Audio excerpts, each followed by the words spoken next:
Okay, so this is my final speech for Fundamentals of Speech, Valencia, my online class, which is in East Campus. So, imagine you're 14 years old, Caucasian, living in suburban Chicago. A couple months back, you broke your arm. The doctor prescribed you something called oxycodone, which you know is an opiate and highly addictive. You finish the last pill. You don't have any more, and you know the doctor's not going to give you any more. You want more, but you know you can't get any more from that specific drug.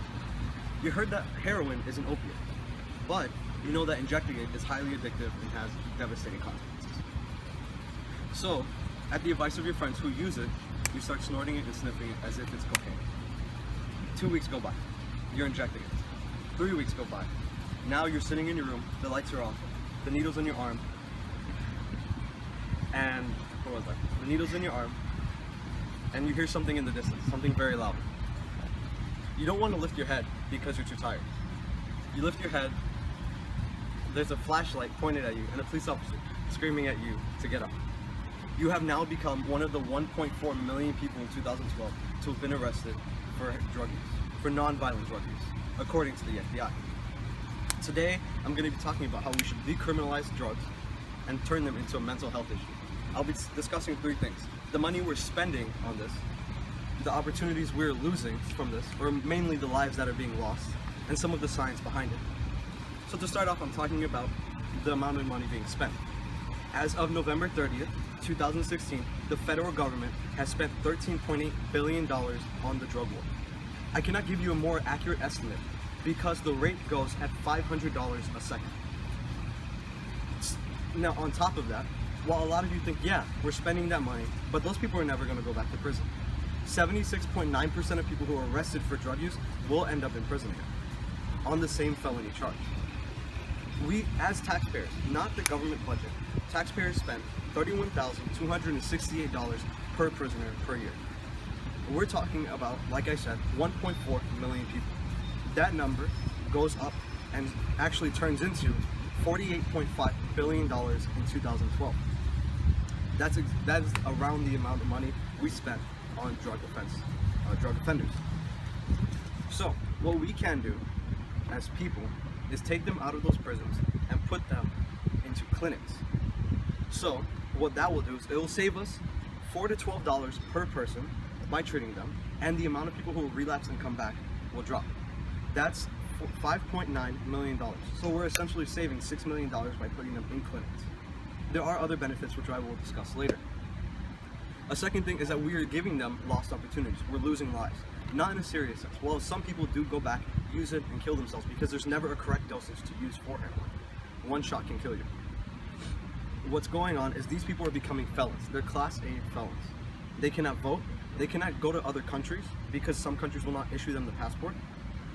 They lose the right to own guns. They cannot sit on a jury. And if they have a child, the judge will most likely never let them see their kid again. Those are just some of the things they're losing. This is something that most of these people have never done anything violent. Some of them have day jobs and they shoot up at night. But because of this one mistake, because a lot of them do want to stop, this isn't something they keep wanting to do, but rehab is expensive. So they're going to prison for 5 years, sometimes for life, paying a huge amount of money, and they're losing everything. And of course, on top of being a felon, which is something very obvious, there are a lot of places that will not hire you. You have to start your own business or work at the very bottom, having 3 to 5 jobs sometimes to be able to make a living depending on where you live. Now, some of the science behind it. According to the National Institute for Drugs, the National Institute on Drug Abuse, which is a government-run thing, drug abuse is a chronic disease. While we have this mindset and the government lets us have this mindset that drug abuse is a one-time thing. You use drugs, you get out of it, it's done. They actually define it as a chronic disease, which means that you need constant care. You may be cured for it once, you may be sober, but you have to stay on specific regimens and certain plans that will keep you off those drugs, because there is no way to stay off of drugs forever. There are famous people who've used drugs, gone off of drugs, and come back. Amy Winehouse, the famous British singer, was using heroin. She was sober for, I believe, 2 years, and then she used heroin once, and she died. These are people that we're losing. This is also a part of the lives that are being lost. But this is science. We are directly contradicting ourselves by saying that we can put these people in prison, and they're going to be okay forever. while watching 76.9% of these people come back, and then they go and they kill themselves because these are chronic disorders. So really what we need to do is treat this differently.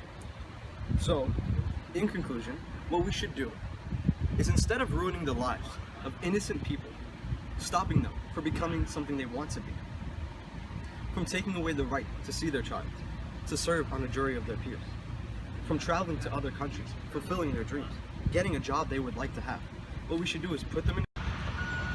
Alright, so in conclusion, what we should do is not ruin the lives of these regular individuals. We should put them in the clinics, get them treated for the chronic disease they have, and let them live the life they want. And by that, we'll be saving money, we'll be saving lives, and we will not be contradicting ourselves on a chronic disease. Thank you.